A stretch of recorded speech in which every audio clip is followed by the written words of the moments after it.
Yo, what's going on, people? You know who it is. It's your boy Tay Wiz coming live and direct from the Mancave as usual.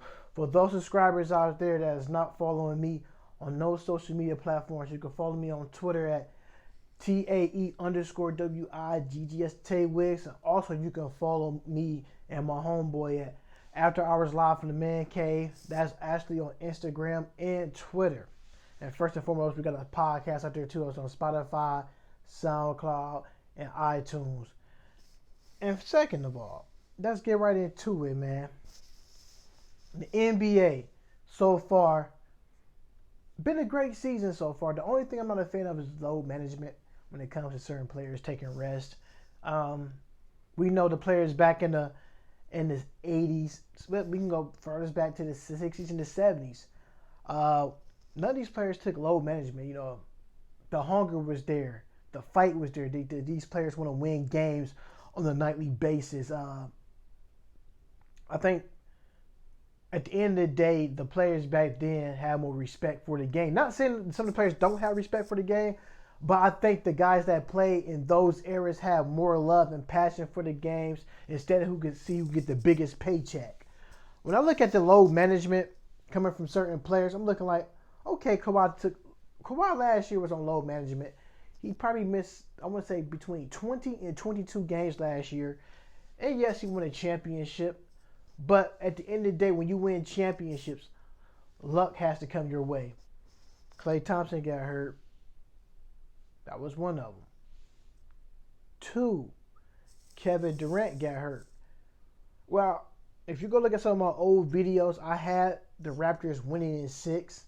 But I said if they want to win the NBA championship, something would have to fall the Raptors' way. A couple of balls went their way. A couple of injuries. Not a couple of injuries, but some key pieces. Like I said, Kevin Durant, who was a 2-time MVP of the finals as well. You missing his scoring. You missing somebody like a Klay Thompson with his three-point shooting and the way he moved off the dribble. So a lot of things went the Raptors' way. Hey, it's just a draw to straw. But I'm going to get back on topic here about the NBA. When you talk about the load management when I get to that certain team. So I'm looking around the NBA, looking at some of the scheduling that's going around, and look at some of the seedings. So far, like I said, I got NBA League Pass. Shout out to NBA League Pass. I'm tuning in every night to watch games throughout the week during the league. I'm looking at the Milwaukee Bucks. Do they surprise me being 13-3? They don't. You got Giannis doing his thing. Of course, you're missing Chris Middleton. He's been out. He's gonna be out another week, I believe, with the knee injury. Then you got the Boston Celtics, 11-4, and nobody's not really talking about them. We know they had Kyrie Irving last year, but Kemba Walker is having a career high in points. I think he averaging 26 points. He had a gruesome fall the other day, ran into one of his players. Help him to a speedy recovery, but if you look at how these are, you're looking at, I can go on and on about where teams at. It's a surprise team in the East I want to talk about. The Miami Heat. 11-4. Jimmy Butler is their lone superstar. You got no Hassan Whiteside grabbing rebounds for you. You got other guys stepping up to the plate. Justice Winslow. Tyler Hero, the rookie out of Kentucky, is definitely shooting lights out. You got Eric Spoelstra, who been with the Miami Heat since he was a cameraman, since he was a boy. And that boy eventually grew to a man who became an NBA championship coach, who had LeBron James for 4 years, and they won 2 championships over 4 years with LeBron James and Dwayne Wade. You can't mention Miami Heat without mentioning Dwayne Wade, Mr. Wade County. Respects to him and Udonis Haslem. Those guys laid the foundation for the Miami Heat culture to take on task and win an NBA championship, but it starts upstairs. Mickey Arison, the owner. Second of all, you got to give it to the Godfather. That's Pat Riley. That Heat culture, the teams buy in. Them teams coming. I think the Miami Heat team probably the only team I believe in the NBA who come in a month early to get in conditioning. They do everything the Heat way, the culture way. It's basketball to them is basketball. But the Heat culture is a lifestyle. You got to be part of that. And when you soak all that in, you got Jimmy Butler being a defensive guy and bringing some of that edge and toughness to that organization. And that's what you need if you want to build a team up the right way and to be a championship contender. They 11-4. That's a shock. Yeah, it's the East, but at the end of the day, we cannot say the East is weak or the West is weak. Let's be honest. Everybody play the same schedule. So you look at that across the board, people, the East is weak. You still got to go out West. You still got to play your Lakers, your Clippers, and your Utah Jazz. You still got to play them upper echelon teams. They play the same schedule. It might be on different nights and days, but at the end of the day, these teams play everybody. The Miami Heat, 11-4. Can they keep it up? Who knows? But when you win it and your team is striving on defense, hey, sky's the limit. And you're looking at the West Coast. We already know who's a disappointment team. We know the Golden State Warriors are. We know they're shorthanded. Like you said, no Kevin Durant. Kevin Durant now is a Brooklyn Net. You're looking at Klay Thompson, who's going to be out for this season. You got Steph Curry, who's going to be out majority of the season, who would like to make a return sometime around February or March. But at the end of the day, that I'm not going to say they're a disappointment. Me, the most disappointing team I'm going to bring up is the Portland Trailblazers.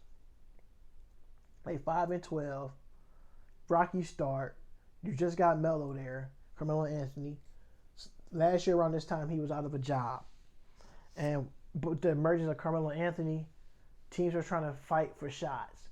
We know Damian Lillard and CJ McCollum take about 20 shots per game too, but it's almost like if you're doing fantasy basketball, you always want to, the catchphrase people always say, buyers beware. So you know you got Carmelo Anthony on a non-guaranteed contract. We knew eventually that he was going to get picked up by a team. Well, I said this last year. I said a team that probably could pick Carmelo Anthony up. I said one would probably be the Portland Trailblazers. Lakers wouldn't have been too shabby, or him going back to New York. That was definitely one of the teams I said that was pick him up. And Portland was high on my radar because just before they had Rodney Hood and they was in the playoffs. Well, they did have Rodney Hood last year in the playoffs. And you need it when those guys go on slumps and they can't get a basket. And you're going to need Carmelo Anthony to give you like 14, 15 points per game. That's why I said he'd be averaging. Now, rewind that 7, 8 months later. Carmelo Anthony get picked up in the last 3 games that he played. 18 points, 7 rebounds. He was 6 for 15 for shooting. That's almost 40%. He had 10 points, 4 rebounds, 4 for 14. Then he had 11 points, 2 rebounds, 5 for 15. So in 3 games, 39 points and 13 rebounds ain't bad, but 15 for 44 is kind of bad. So you're looking at he's averaging 13 points per game with 4 rebounds. With Carmelo Anthony coming in, this team they're gonna mold. They could be a dangerous team once everything started clicking. Do I think Carmelo Anthony should be starting? I think he should be starting instead of come off the bench. Have you keep Rodney Hood off the bench, bring him off the bench so he can bring some of that firepower. You bring Carmelo Anthony in for games that don't really mean nothing right now. Him, Dame Lillard, and CJ McCollum gotta find some type of chemistry so where they can click. So when they out there on the floor together, they will be comfortable. Who want to shoot where? We know Dame Dollar and CJ. We know they're familiar with each other's spots on the floor. The whole thing is now is get familiar with Carmelo Anthony and where he like to shoot the ball at in certain spots on the floor. Once they figure that out, Portland Trailblazers can easily sneak back up in there to be one of them teams. But being 5-12 can be dangerous because you're looking at teams that's already making splashes where they need to be. The Houston Rockets, 11-6 in the 6th seed. The Utah Jazz, the Dallas Mavericks, 11-5. Dallas is the 4th seed. The 5th right now is Utah. The Clippers, 12-5, sitting at 3. The Denver Nuggets, 12-3. And you got the LeBron James and his Los Angeles Lakers at 14-2. But since I'm looking at these records, Portland Trailblazers got to go on a mini win streak. They got to get 3 games in a row to start something up, and it has to start within a night or so. They have to find rhythm to win games. So far, they've been getting blown out and losing the cup. They lost to a good Milwaukee Bucks team. They lost to a bad Cavaliers team in Cleveland, which Carmelo Anthony at that time, I believe he had every bit of 11 points in that game. And I'm looking whereas the Portland Trailblazers got outplayed by Jordan Clarkson, who was 6 for 6 from the 3-point line. Tristan Thompson with 25 points and 9 rebounds. Certain nights, a team like a Portland Trailblazers cannot lose to a bad team like the Cavaliers. Those are certain games that you must win, and you have to win right away. Moving right along. I got a couple of surprising teams where they're at, especially in the West. Number 7, the Phoenix Suns sitting at 8-8. Monty Williams, who's a former player in this league, know what it takes for the grit and the grind and the hustle to get his guys on the right path. And you're looking at people like Devin Booker, who's stepping up. I thought what was key to me, even though we know Devin Booker is, we know he's going to be a great player, but it was coaching. Who can coach this young man? Who can take this man under his wing? Who would be a better fit? None other than Monty Williams. You got a good GM in James Jones. The culture is changing. But the one thing I'm going to tip my hat off to, the Phoenix Suns picking up the big Aussie, Aaron Baines, who has won a championship with the Spurs, who know what it takes to be on a championship caliber team. He played for the Boston Celtics. You bring a guy in like that with some toughness, it spreads. It spreads through the locker room to be tough on a nightly basis, to put these young guys in the right position. Like I said before, when I said on my podcast, a lot of these young teams are missing key veteran guys. Someone can take the young fella under his wing. Listen here, young fella. Don't get beside yourself in the basketball court. We got 24 seconds on the shot clock. Let's take our time. You're looking at some of these young teams who be up by 15 to 20 points. The first thing you want to do is set the screen up high and shoot the three. You can't do that. Work the shot clock. Penetrate that ball inside. Reward that big man who runs down the court so he can get an easy deuce. You don't feed that big man a couple of plays on the offense, he's not going to run back down on offense with you. You got to feed him. Make him feel like he's involved. This is what I'm seeing from the young Phoenix Suns. Like I said, if you don't have NBA League Pass, please tune in, folks. It's a must. The Dallas Mavericks, another team, 11-5. Kristaps Porzingis, Luka Doncic. Ooh-wee! Hey, he's not that athletic. He's not the quickest or the fastest. Basketball. When you out there on that floor, and that defender's on you, the whole key is trying to get that hold in that basket. But the second one is get into your spot on the floor where you're most comfortable at. You let that thing go. And Luka Doncic, it might not look fast, little herky-jerky moves. Hey, man, one of a kind. You know, listen to the Sacramento Kings on one of their sound bites with Vlade. He said the only reason why he didn't draft Luka, he didn't like the way his father was playing when he played with him back where they from, overseas. And I feel like you're going to just judge him because who his dad was, how his dad played. Vlade got to be regretting that because even though his dad playing a certain way, I mean, he's played like that. Come on now, let's be serious.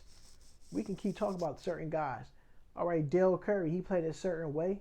None of his sons is really playing that way. I mean, you look at Horace Grant and Harvey Grant. They got sons and nephews in the league. They don't play like they dad and their uncle. Look at Doc Rivers and his son, Arthur. They got their own game, folks. And Vlade critiqued them off that. That looks bad. That's coming from a GM saying that. That's your GM. So when you being a GM, you got to take in consideration: does this player fit the mold? Does this player has what it takes for my team to go over the hump? The Sacramento Kings hasn't been relevant since Jason Williams, a Vlade Divac, a Peja Stojakovic, Chris Webber, a Mike Bibby, a Bobby Jackson, a Scott Pollard. I can keep going. A Gerald Wallace, a Doug Christie. That team hasn't been to the playoffs since I named those guys. You know what they got good in Sacramento? They got a nice stadium.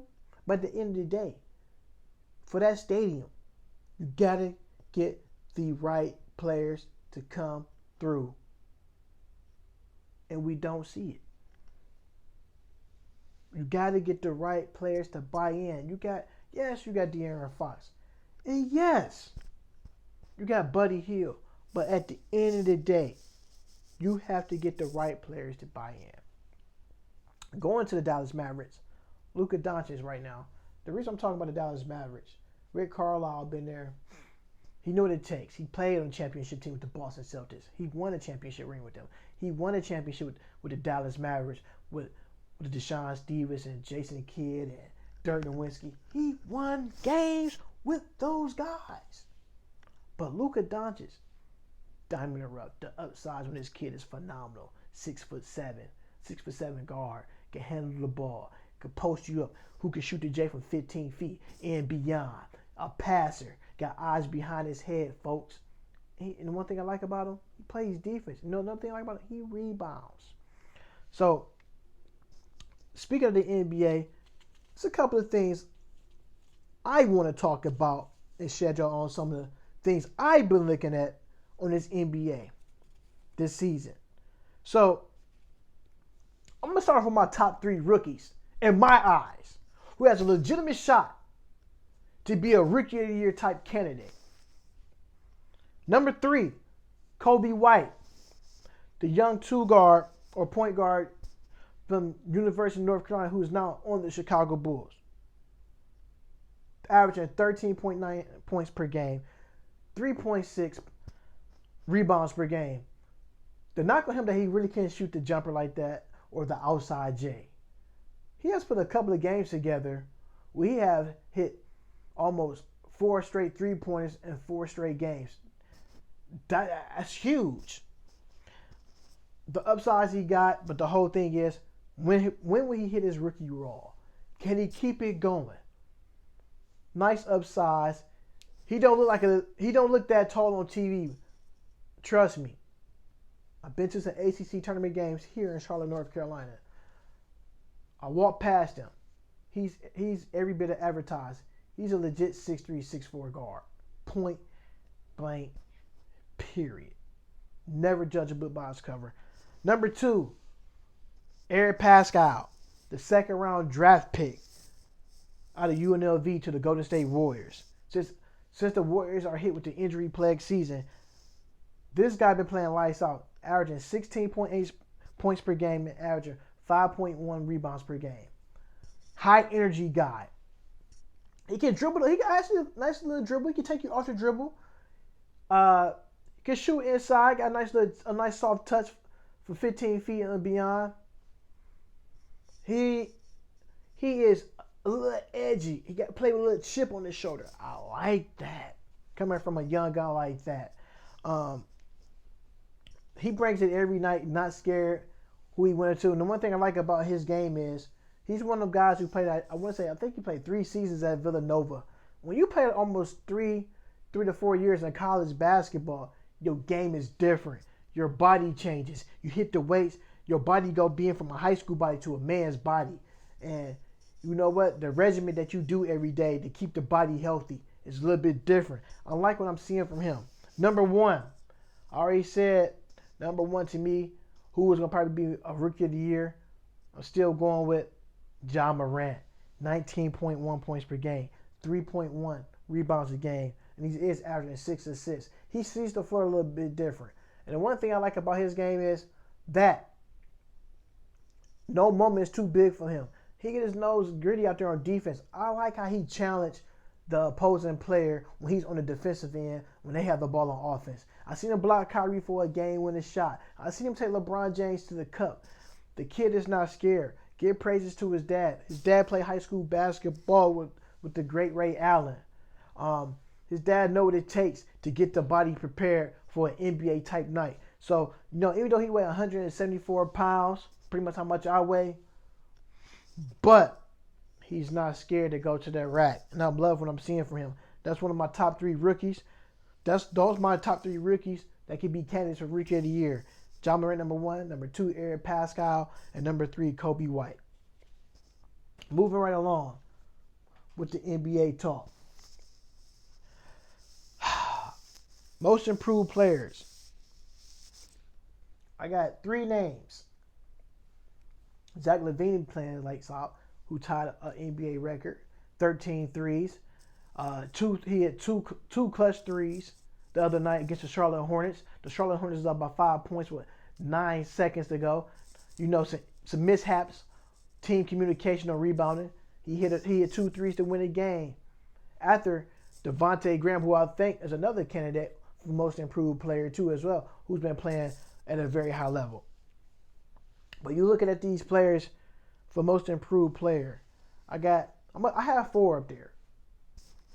Like I said, Devontae Graham is shooting lights out from that 3-point line.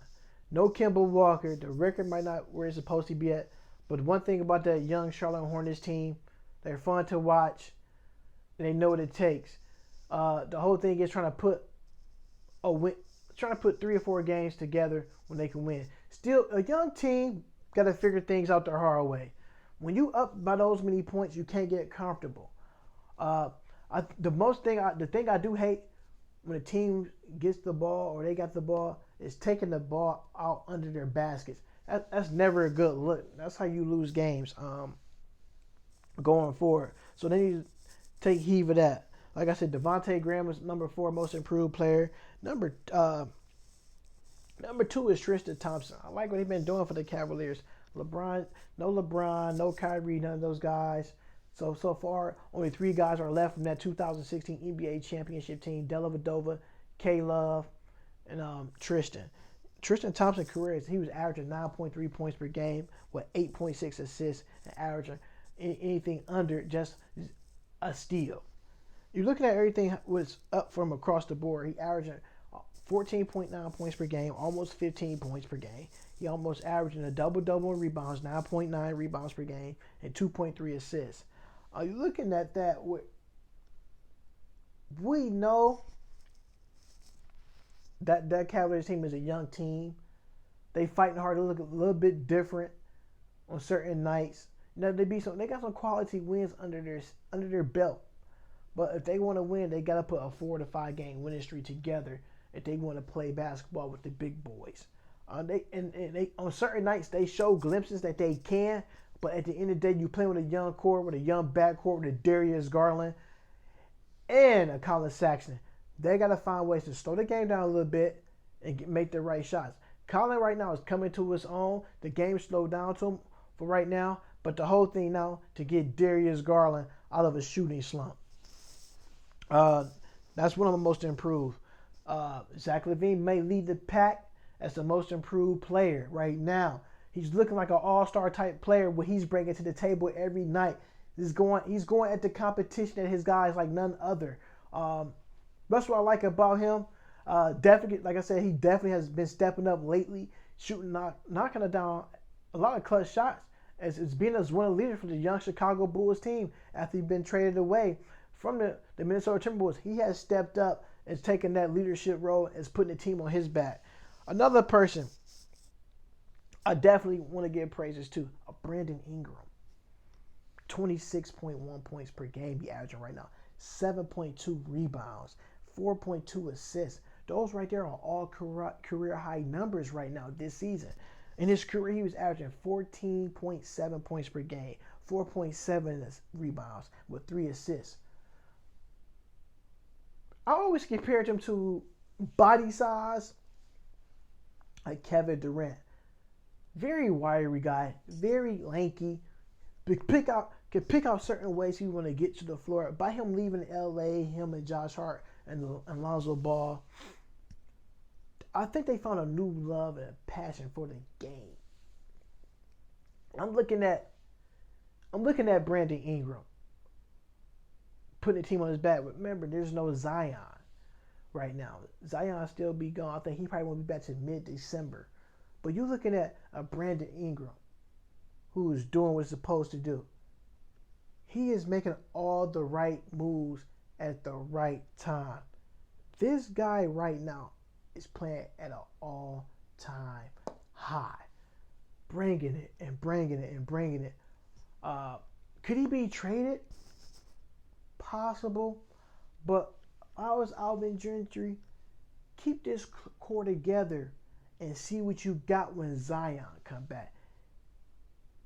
If they do, who knows where this team can be. This team can be a playoff caliber type team, but the whole thing is they cannot lose close games. another team that got to go on a 4 to 5 game winning streak. Top 3 MVPs, but you always got to keep a dark horse. Now I get to that dark horse last. Top 3 MVPs. Giannis Antetokounmpo.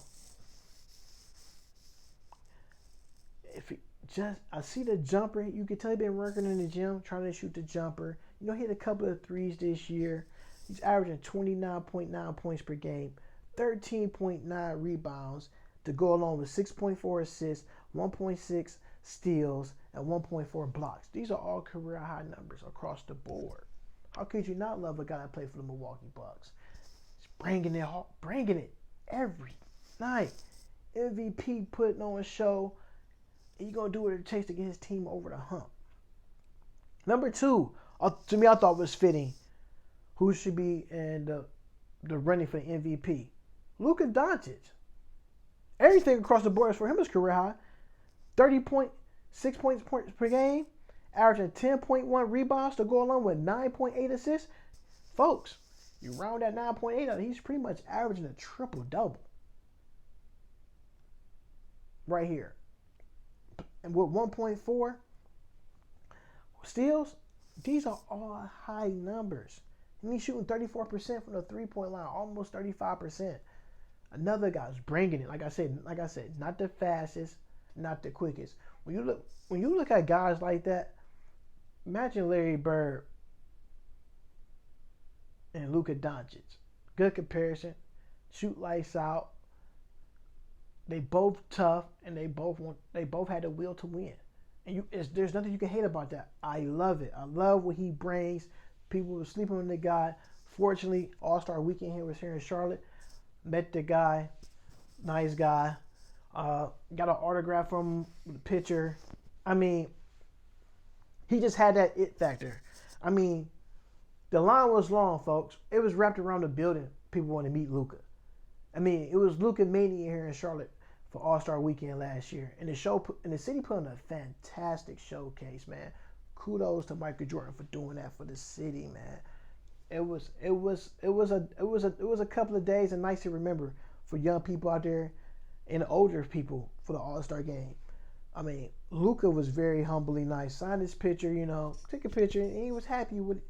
I was happy. I was pleased that it's not often that you get to meet these type of guys on a daily basis and over. You talk about guys walking out 6'8", 6'7" giants. These are giants, humble giants at that. Number 3, I'm gonna go with LeBron James. LeBron James can pretty much win an MVP every year, but the reason I got him at number 3, 25 points per game, 7 rebounds, and he averaging 10.8 assists. That 10.8 assists is a career high. We already knew once he got a Dwight Howard and Anthony Davis, JaVale McGee, LeBron James, we know he's going to get like 12 or 13 assists. But it is going to be a game where he get to 20 assists. He's going to get one, especially to get DeMarcus Cousins back here in a month or so. He's definitely on my radar. But my dark horse is for the MVP is Karl Anthony Towns. Yes, Minnesota right now, it's an 8th seed in the West. When I look at Karl Anthony Towns, 26 points. He averages 26 points per game with 12 rebounds per game, 3 assists, and one steal. But the reason I put him on this is his career. This all career numbers right now, but his career high in the 3 points shooting is 44%.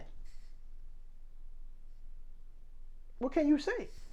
People balling this year. Yeah, we know James Harden is up there, 37.9 points per game, or 37.6. But at the end of the day, James Harden is almost taking 40-something shots per game to get that 37. So it's never a good look when you take that many shots, James Harden. But those are my top 3. Like I said, with the dark horse with Karl Anthony Towns. I ain't make one for the 6th man because that 6th man of the year award is looking like he might go to Lou Williams again, or maybe first year. Not gonna say first year guy, but who else had played for the Clippers? Montrezl Harrell. Those guys bring it every night. And it can be ugly. Like I said, you got Paul George back in the lineup to go along with Kawhi Leonard. That team can be scary good heading out into the West later on in the season. Moving right along. NFL football. You see me. Got my Browns gear on. The land. No prisoners taken. We know things at the first and foremost for the Cleveland Browns. You know, everybody had the Cleveland Browns as their Super Bowl contenders. You know, great friend of mine. He said he had the Browns at 11-5. Right now they can be 10-6. I had the Browns when I was drinking some of that Kool-Aid too. I said, man, we get the Browns at 12 games. But at the end, they had to come down before when the first season started. The first game of this season started, they played the Tennessee Titans. It was more of a trap game just because Jarvis Landry, Odell Beckham, and Baker Mayfield didn't see each other that much on the playing field during preseason, so they could build that continuity and being familiar with each other on the field. Yet again, the Cleveland Browns, right now at 5-6, they are in the playoff hunt. So far, they undefeated in the division, sitting at 2-0. Still got 2 games with Cincinnati left, a game with Baltimore left, and a game with Pittsburgh left as well. With Baker Mayfield coming to the emergence and slowing down and realize he can't force feed the ball to a Odell Beckham or to a Jarvis Landry. He got to realize he still got other guys out there. I think right now his safety valve been Kareem Hunt. And you're looking at, since they got Kareem Hunt from suspension, the Browns are undefeated at 3-0. They look a little bit different. We know the ugly game they had 11 days ago against the Pittsburgh Steelers with Helmet Gate and all that.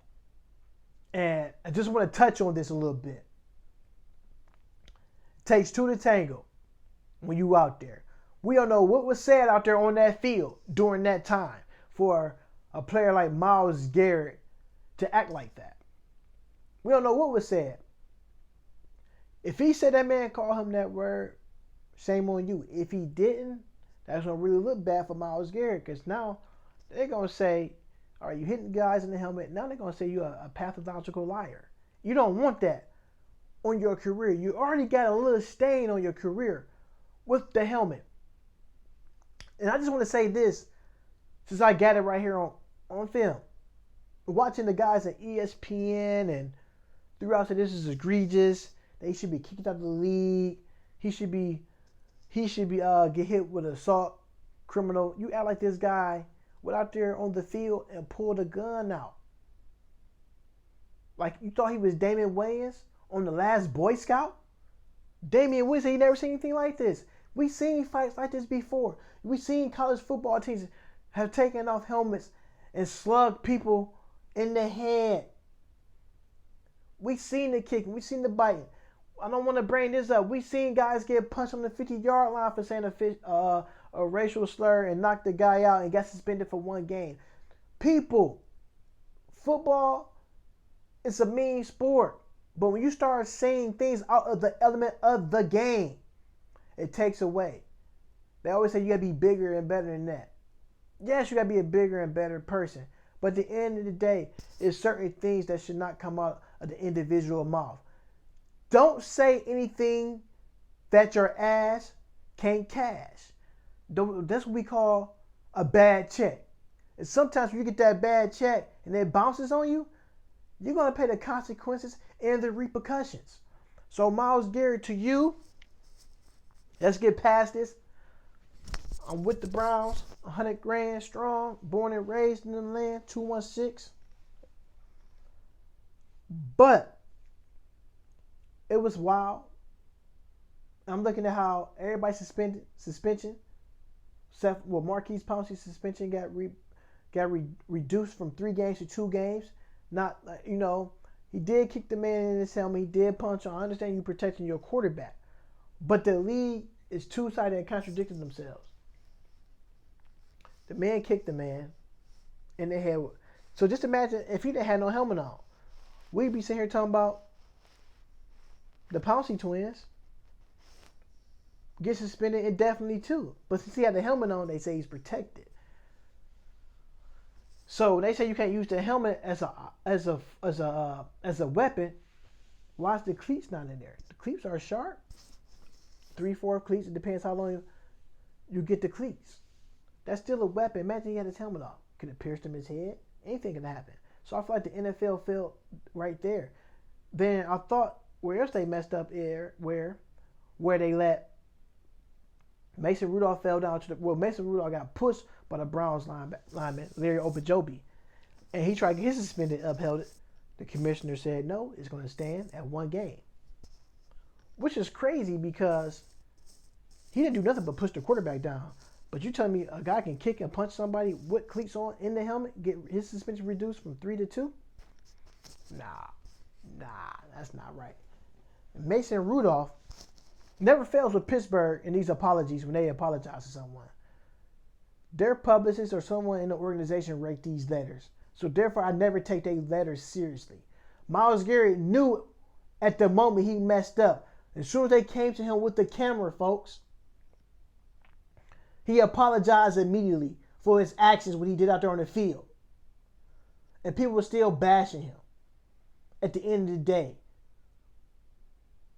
We supposed to forgive and forget at the end of the day. That man came up there, no publicist, no PR, told him to say that. The guy is very genuine. That's why I said a gentle giant, 6'5", like 270. He came out there and apologized for his reactions and said he regret what he did out there. He know he let the city down. He said, foremost, I let my teammate, his brothers down, the coaching staff, the ownership. To all Browns fans out there, he let them down. He apologized immediately. Mason Rudolph, where y'all don't see, didn't do that. The first thing he said, it was Bush League and cowardly that he did that. Not knowing that on your own actions from Mason Rudolph. And yes, I'm still talking about this. Mason Rudolph tried to yank the man's helmet off first. If you're too blind to see that, I don't want to talk to you. Tape don't lie.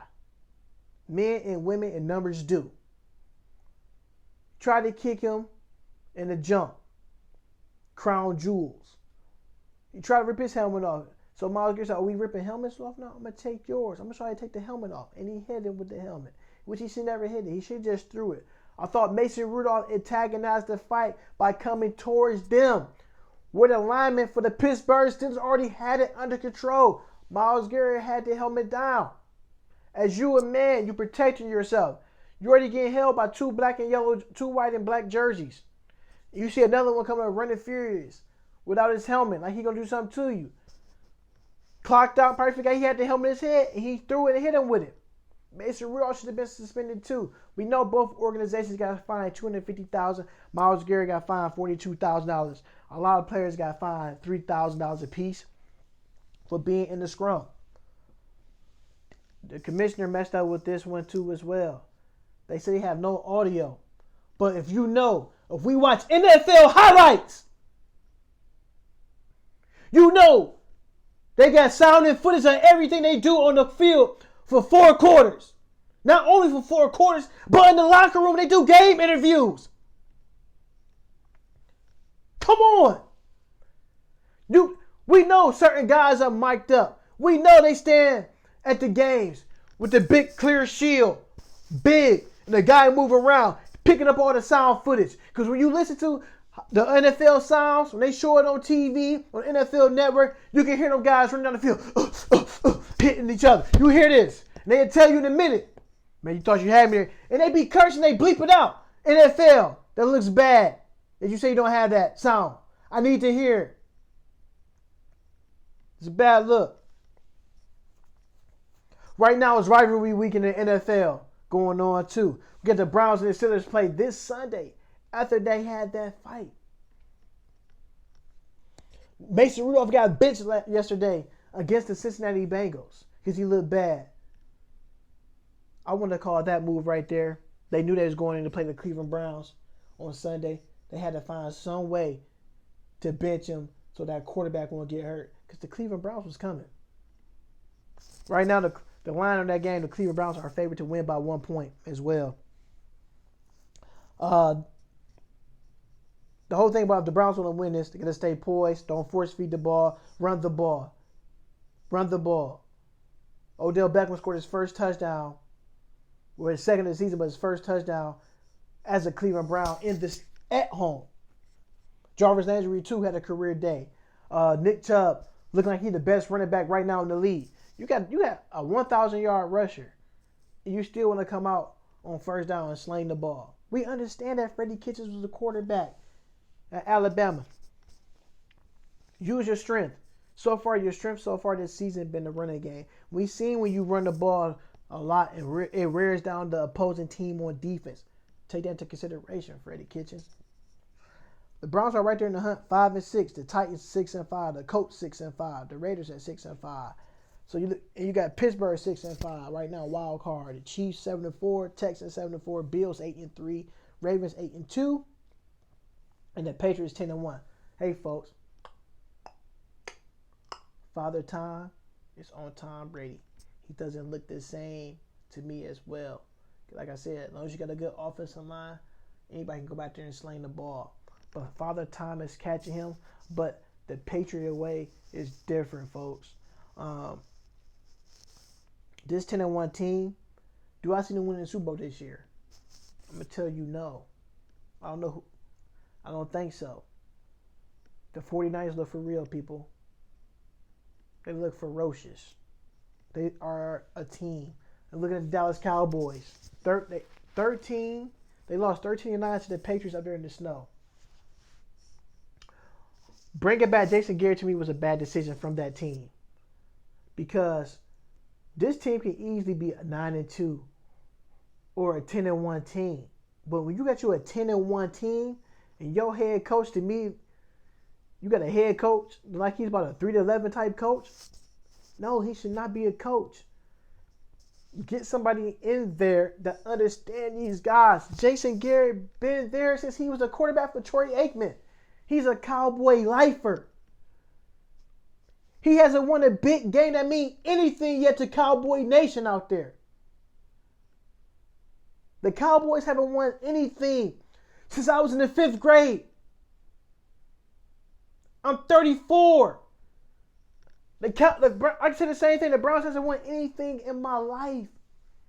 They only been to the playoffs one time in my life that I had seen with my two own eyes in 2002. I was a sophomore in high school.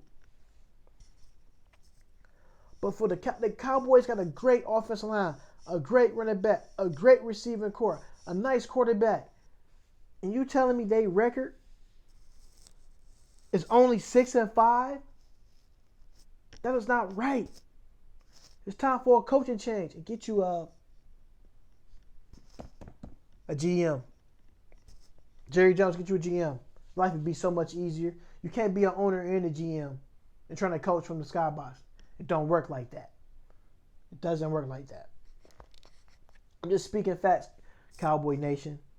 If you ain't with me, oh well. But Bernie Mac would say, who you with? Look at the Eagles. Carson Wentz, overrated. Can't stay healthy. Point blank, period. Nick Foles looked like he should have still been an Eagle. Carson Wentz got hurt yesterday. Went to the locker room. This team, the Eagles, since they won that Super Bowl for the Eagles, since they won the Super Bowl for the city, to me, it's like they still partying. This team probably got some locker room issues. I'm not there, folks. I'm just saying, this team may have locker room issues. Pointing the fingers at each other. This ain't the same Eagles team that we seen that won the Super Bowl who had each other's back. It seems like everybody's probably pointing their finger. They don't believe in Carson Wentz. They wish they still had Nick Foles. That team looked better equipped, better sound when they had him. The Saints are for real. The Seahawks are for real. The Packers look like molded cheese against the 49ers. So when the Packers go up a good defense, They can't score. They can't score. That's just facts. The Rams, Todd Gurley best years are behind him. Let's be honest. Something is wrong with the knee. Jared Goff not getting the ball out there quick enough. Aaron Donald is the team. The Chiefs. Pat Mahomes' ankle still might be hobbling a little bit. The defense never was good for Kansas City. Even they had Joe Montana and Marcus Allen there.